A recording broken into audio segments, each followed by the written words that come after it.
Bom dia, queridos!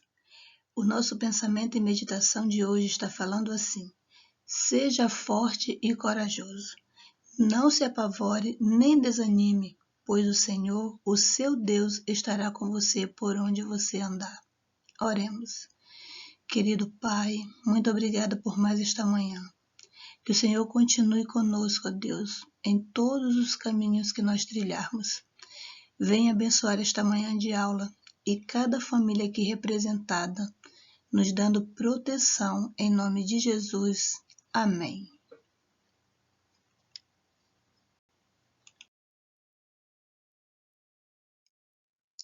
Iniciaremos agora a nossa aula de língua portuguesa do dia.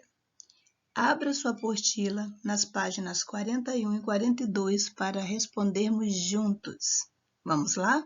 Estou aguardando você.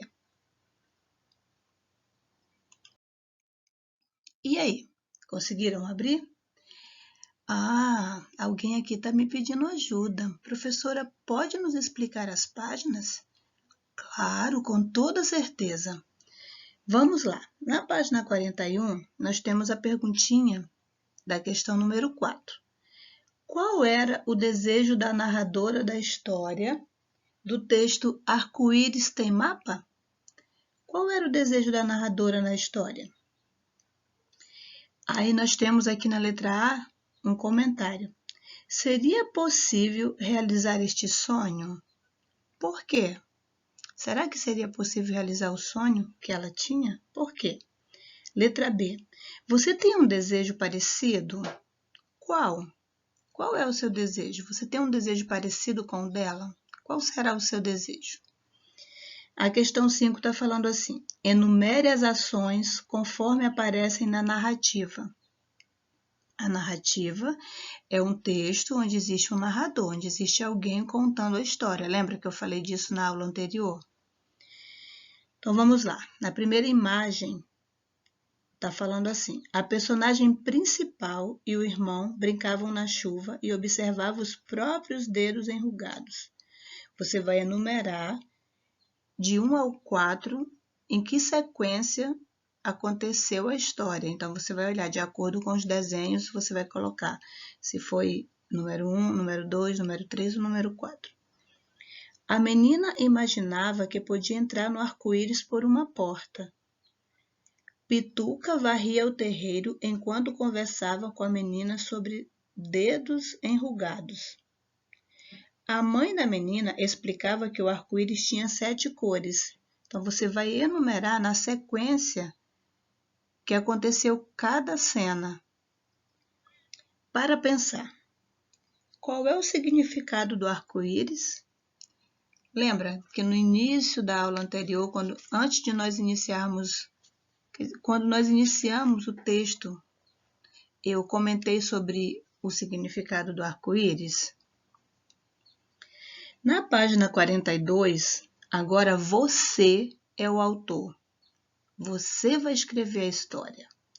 Está falando assim: ao ler o texto Arco-Íris tem mapa, na página 38, você consegue perceber algumas características sobre a personagem da história.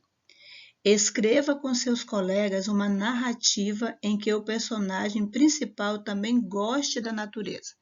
Nós não estamos na sala de aula para escrevermos juntos com os colegas, mas nós estamos ao lado da nossa família, que pode nos ajudar a você ser o autor da história agora. Só que aí nós temos que seguir alguns passinhos. Vamos ver que passinhos são esses? Vamos lá. O primeiro quadrinho está dizendo o que você vai fazer.